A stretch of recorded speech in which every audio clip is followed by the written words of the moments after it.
In general, the fewer medications you take, the better off you'll be. We have lots of research showing there's a condition in America called polypharmacy. Poly meaning many, pharmacy meaning medications. We have too many people on too many medications. In general, that's true. That may not be true for you, but unfortunately for a lot of our population, it's true. We've done loads of research as medicine has advanced and as certainly pharmaceutical detailing and marketing has advanced. We have medications specific for many conditions. Now the question here is about over-the-counter medication.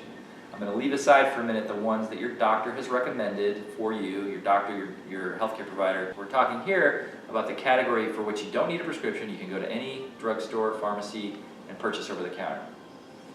Ones that are advisable for really older folks, but really anyone to avoid, particularly our sleep aids. So sleep aids, over-the-counter brands. Some people take diphenhydramine, which is Benadryl, or various store brand names.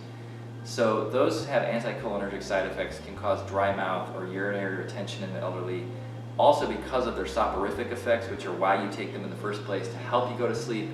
It could make you groggy, could lead you to fall, so those can be dangerous. Brand names like Motrin, Aleve, Ketoprofen. There are a variety of generics and brand names in these categories. All the stores usually make their own brands. These are medicines that are very powerful and work very well for pain, aches and pains of living, common things like ankle sprains or arthritis. The problem with taking them on a regular basis for arthritis is they block a chemical that causes inflammation and pain in joints. But that same chemical, oddly enough, is protective in the stomach lining. So by blocking that chemical, you can cause gastritis or even ulcers, peptic or gastric ulcers. So taking non-steroidal anti-inflammatory drugs on a regular basis, and by regular basis I mean say more than 5 days, and that's why on the bottle it says do not take this more than 3 days without consulting your healthcare provider. The other big downside of the non-steroidal anti-inflammatory drugs is again, by the same blockage of that biochemical prostaglandin, they cause the arterioles in the kidney to constrict, which can lead to higher blood pressure. So, which ultimately creates a vicious cycle. So by creating higher blood pressure, you put more strain on the kidney, and so there have been instances of people losing kidney function and in fact getting kidney failure from overuse of non-steroidal anti-inflammatory drugs. The reason they're particularly worse in the elderly is that older folks have less of a reserve margin in general to tolerate or withstand drugs. The other thing that people buy a lot of, an incredible amount of, billions and billions of dollars of in the United States every year, are vitamins and supplements and other nutritionals.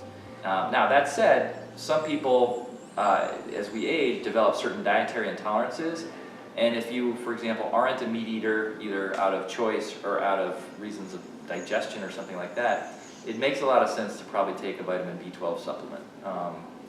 It probably makes sense if you've ever been anemic or borderline anemic and you're not a meat eater to take an iron supplement. You know, I would not just take iron without checking with a healthcare provider first, though. Iron can have side effects like being constipated. You can actually get iron overload.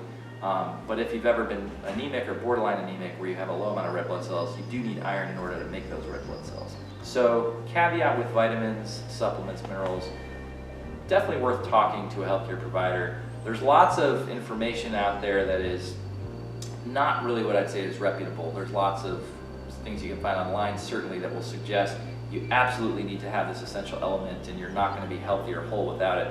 Try the best you can to tune out that noise and really go with the best scientific evidence.